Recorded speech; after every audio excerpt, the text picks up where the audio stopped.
I'll give you some examples and you guess which way of thinking I'm talking about. My friend Tim is always wrong. I am the worst person in the world. I hate my job. I am always right. Anyone that doesn't agree with me is absolutely wrong. If you didn't get it, then don't worry. I am speaking about black and white thinking.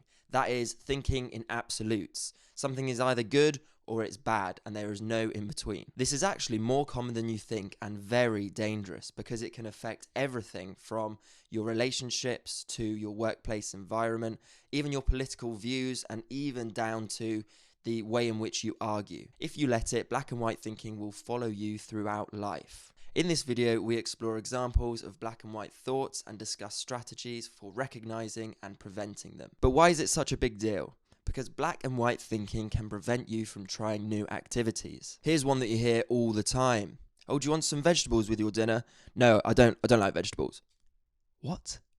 Have you tried all the vegetables? Do you know what they all taste like? Huh? It's your thinking that's the problem. It's such a limited mindset that prevents you from trying anything new. And it often relates to childhood, where you have one bad experience and this clouds your judgment as you continue through life. Let's say you have an argument with your friend and you leave thinking, oh no, my friend doesn't like me anymore. Oh, they hate me. If it's just a small argument, this is clearly an irrational way of thinking, and it does way more harm than it does good. Psychologists even call black and white thinking a cognitive distortion because it leads to you perceiving reality inaccurately. Who is to blame? Because so many of us think like this and it's so popular, naturally, we need to find someone to blame. I actually don't think it's entirely the individual's fault for black and white thinking. I think, to a degree, the society we live in encourages us to think like this. We either pass a test or we fail. In politics, we either lean left or we lean right. And even when we say centre, it has to be centre left or centre right. It's like we're all collectively afraid of the middle ground or something.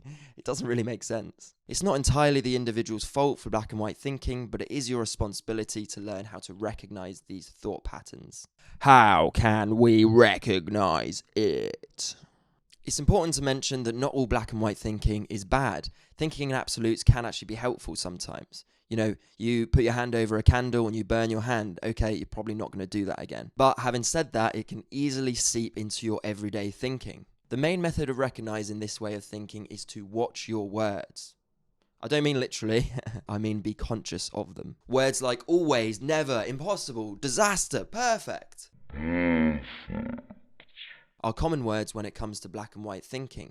They're not bad in and of themselves, but if you frequently use these, then you might be black and white thinking too much. Research from 2018 even found that people who have depression and anxiety use this kind of language more frequently. But it is unclear whether this is the cause or the symptom of depression and anxiety. Let me know in the comments below if you have ever suffered from black and white thinking. If so, what did you do to prevent it? How can we stop it?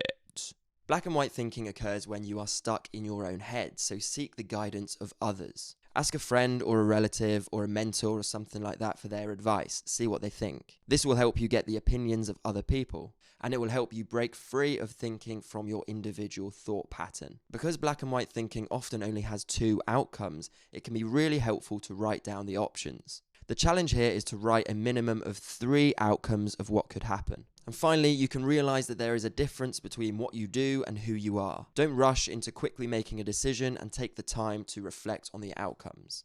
Good luck and subscribe for more. Give me a virtual high five.